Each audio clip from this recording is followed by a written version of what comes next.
तो दोस्तों, अभिजीत दीपके को तो आप जानते ही हैं, जो कि सीजेपी के अध्यक्ष हैं, संस्थापक हैं। यानी उस पार्टी को इन्होंने ही बनाया है, उस पार्टी को ईजाद इन्होंने किया है। तो अभिजीत दीपके की पार्टी की जानिब से इस वक्त बहुत बड़ा ऐलान हो रहा है, और वो ऐलान ये है कि हम फिर से जंतर मंतर पर इकट्ठा होने वाले हैं, हम फिर से प्रोटेस्ट करने वाले हैं, हम फिर से बहुत सारे स्टूडेंट, बहुत सारे छात्र छात्राएँ जंतर मंतर पर जमा होने वाले हैं। और जैसा ही ये आवाज़ प्रशासन के कानों तक पहुंचती है, सरकार के कानों तक पहुंचती है, तो जल्दी से भारी तादाद में प्रशासन इकट्ठा होता है और बड़ी तादाद में पुलिस फोर्स पहुंचती है और बैरिकेडिंग वहां पर शुरू कर दी जाती है। लेकिन इस बार जो बैरिकेड किया गया है ये कोई आम नहीं, बल्कि पहले के मुकाबले में बहुत ज़्यादा सख्त, बहुत ज़्यादा लंबाई और चौड़ाई के साथ में। पहले जो बैरिकेड हुआ करते थे उनकी ऊंचाई 5 फीट नॉर्मली हुआ करती थी, लेकिन इस बार जो बैरिकेड किया गया है वो एक आम इंसान से भी कई फीट ज़्यादा, यानी कि 8-8, 9-9 फीट के बैरिकेड किए गए हैं, जो आसानी से फांदना मुश्किल ही नहीं बल्कि नामुमकिन है। अब ऐसा क्यों किया जा रहा है, ऐसा ऐलान सीजेपी की जानिब से क्यों किया गया है, आइए इसके पीछे की वजह जानते हैं।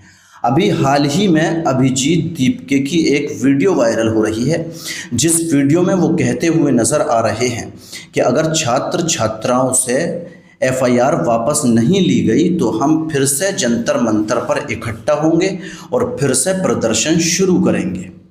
इसके अलावा अभिजीत दीपके ने एक चीज़ और की है, वो मैं आपको बताता हूँ। हमारे भारत के प्रधानमंत्री श्री नरेंद्र मोदी, उन्होंने अपने इंस्टाग्राम अकाउंट से एक वीडियो अपलोड, उस वीडियो में श्री नरेंद्र मोदी कहते हुए नज़र आ रहे हैं कि छात्रों और छात्राओं ने मुझे भद्दी भद्दी गालियाँ दी, तरह तरह की गालियाँ दी, और मुझे मेरी स्वर्गीय माता को भी उन्होंने गालियाँ दी।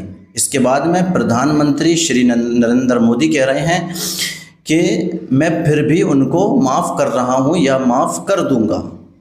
तो इस वीडियो के कमेंट बॉक्स में अभिजीत दीपके कहीं से आ टपकते हैं, और आने के बाद में वो ये कमेंट करते हैं कि फ्रेंड, क्या रील में ही छात्र छात्राओं को माफ़ करते रहोगे या रियल में भी केस वापस लोगे? इतना अभिजीत दीपके ने आकर के कमेंट किया। अब दोस्तों, जानने का विषय ये है कि ऐसा अभिजीत दीपके क्यों कर रहे हैं, ऐसा ऐलान क्यों कर रहे हैं कि भाई हम फिर से जंतर मंतर पर इकट्ठा होंगे या सरकार एफआईआर वापस नहीं ले रही है। ऐसा वो इसलिए कह रहे हैं, हाल ही की एक वीडियो है, हो सकता है कि आपने भी देखी हो सोशल मीडिया पर। रुचिका नाम की दिल्ली की एक छात्रा है जिसकी उम्र तकरीबन 17 या 18 साल की होगी। उस पर एफआईआर हुई इस बुनियाद पर कि जंतर मंतर के प्रोटेस्ट में उसने बहुत सारी गंदी गंदी गालियां दी। उस पर एफआईआर होती है और यहाँ तक बात पहुँचती है कि उसको माफ़ी मांगनी पड़ती है। ये वीडियो जब अभिजीत दीपके ने देखी, या इसके अलावा अभिजीत दीपके ने दूसरे राज्यों में, पूरे हिंदुस्तान के अंदर देखा कि छात्र छात्राओं पर एफआईआर हो रही है, तो अभिजीत दीपके ने ये कदम उठाया कि अगर इस एफआईआर को वापस नहीं लिया गया तो हम फिर से जंतर मंतर पर इकट्ठा हो जाएंगे और प्रदर्शन शुरू करेंगे। अब ऐसा वो इतने कॉन्फिडेंस के साथ में क्यों कह रहे हैं? क्योंकि जंतर मंतर का जो प्रोटेस्ट ख़त्म हुआ था ये 3 शर्तों पर ख़त्म हुआ था। उसमें से पहली शर्त तो ये थी कि छात्र छात्राएँ जो प्रोटेस्ट कर रहे हैं, ये प्रोटेस्ट तभी ख़त्म होगा जब धर्मेंद्र प्रधान इस्तीफ़ा दे देंगे। और इसका नतीजा ये निकला कि आखिरकार धर्मेंद्र प्रधान ने इस्तीफ़ा दे दिया, जो कि शिक्षा मंत्री थे। दूसरी शर्त ये थी कि छात्र छात्राओं पर पूरे हिंदुस्तान में, किसी भी राज्य में, किसी भी स्टेट, किसी भी जगह, किसी भी डिस्ट्रिक्ट में कहीं भी जो एफआईआर हुई है उस एफआईआर को, उन केसेस को वापस लिया जाए। और तीसरी शर्त ये थी कि नीट पेपर जो लीक हुआ था और इसके बाद में जिन छात्र छात्राओं ने सुसाइड किया था, उन सुसाइड करने वाले छात्र छात्राओं के घर वालों को मुआवजा दिया जाए। आखिर मुआवजा कितना दिया जाए ये बात तो साफ नहीं हो पाई है, लेकिन अभिजीत दीपके की एक वीडियो में ये बात भी साफ नज़र आ रही है। वो कहते हुए नज़र आ रहे हैं कि 1 करोड़ का मुआवजा कम से कम दिया जाए।